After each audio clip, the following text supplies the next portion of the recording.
I checked the gauge this morning, same as I do every single day, and the number has not moved the way anyone hoped it would. 3,525.61 feet. That is Lake Powell right now, as of the latest official reading. We are sitting 174.39 feet below where this reservoir should be at full pool, still operating at just 23% of total capacity, and still falling down another 0.15 feet since yesterday. Small movement, but the movement is in the wrong direction. Now today I want to do something a little different, because I have been getting the same question in the comments for weeks. People are asking, we had snow this winter. We heard about snowpack. We heard about runoff. So why is Lake Powell still sitting here at 23%? Why didn't the spring rescue it? It is a completely fair question.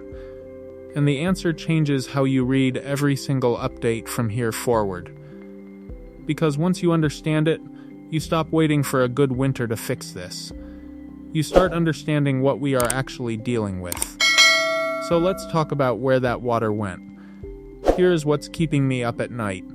The snowpack we received this past winter was already weak, peaking at just 57 to 60% of the long-term historical average across key headwater zones in Colorado and Utah. We started the season with a massive structural deficit. But here is the critical part that almost nobody reported.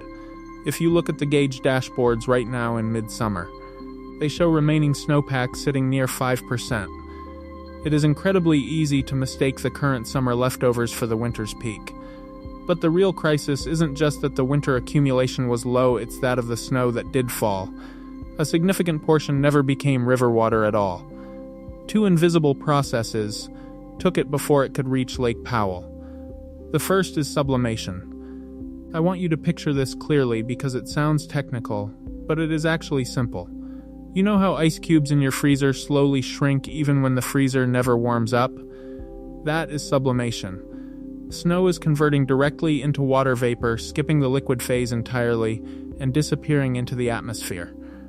No melt, no runoff, no river, just gone. When spring brought high winds and dry air masses into the Rockies this year, enormous volumes of snowpack did not melt into streams. They vaporized directly into the sky. Research shows that in a dry, windy spring, sublimation alone can steal between 20 and 40% of the total snowpack before gravity ever gets a chance to move it downhill. But even the snow that did melt ran into a second problem, and this one deserves the most attention. The soil across the entire Colorado River Basin, western Colorado, Wyoming, Utah, is extraordinarily dry. Not just this year, dry, multi-decade drought. When meltwater hit the ground this spring, it did not flow into streams. It soaked straight into the earth like water hitting a dry sponge. The soil had to drink first, and after years of drought, the soil was thirsty enough to drink nearly all of it. The river got whatever was left after the earth was satisfied. The Bureau of Reclamation's own April 2026 study confirmed this. Actual inflows into Lake Powell materialized at just 36% of the long-term average, even accounting for the snow we received. The relationship between winter snowpack and spring reservoir water has fundamentally broken down. The old model snow falls, snow melts, reservoir fills does not work the same way anymore. And here's the part that makes me genuinely angry. Water managers have known this for years. The legal framework, the water allocations, the political negotiations, they are all still being run on measurements taken during one of the wettest decades of the past 1,000 years. The 1922 Colorado River Compact divided water based on data that has never reflected the river's true long-term supply. Tree ring reconstructions show the real number is substantially lower than what was legally promised to 7 states. The system has been spending more than it earns for decades, and every year the gap widens, and every year the negotiations stall, and every year the gauge drops a little further. Meanwhile, families in Nevada, Arizona, and California are being told to cut back on lawn watering, while the structural overallocation continues without meaningful reform. Now let's bring this back to where we actually stand today, because the numbers are not abstract. At 3,525.61 feet, Lake Powell is sitting 35.61 feet above the minimum power pool elevation of 3,490 feet. That is the line where the main turbines at Glen Canyon Dam must shut down. Not because anyone decides to turn them off, because the intake tubes begin pulling in air instead of water. Running turbines on air destroys the equipment from the inside out. And here is the angle that rarely gets discussed in the coverage of this crisis. Glen Canyon Dam was completed in 1966. That means the infrastructure sitting at the bottom of that reservoir, the penstocks, the intake structures, the turbine housings, is 60 years old. It was engineered and stress-tested for a lake that spent most of its life between 3,600 and 3,700 feet. Nobody who designed that dam in the early 1960s built it to operate continuously in the 3,490 to 3,530 foot range. That was never the plan.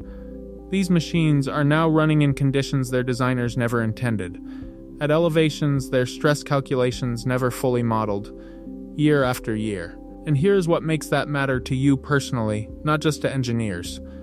Glen Canyon Dam does not power a single city in isolation. It powers a specific, legally contracted list of recipients' utilities and co-ops spread across 6 states: Wyoming, Colorado, Utah, New Mexico, Arizona, Nevada.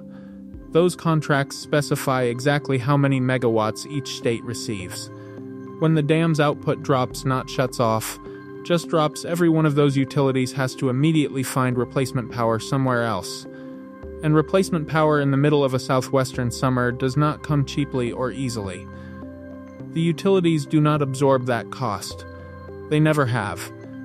Every dollar of replacement power they purchase goes straight into a rate adjustment, a surcharge, a fuel cost recovery line on your monthly bill, whatever your state's utility commission allows them to call it. And here is the part that gets almost no attention. Some of those replacement contracts are already being activated, not as a future contingency, as a present operational reality. Because output from Glen Canyon has been declining for years as the lake has dropped, utilities downstream have quietly been supplementing with expensive market purchases for longer than most people realize.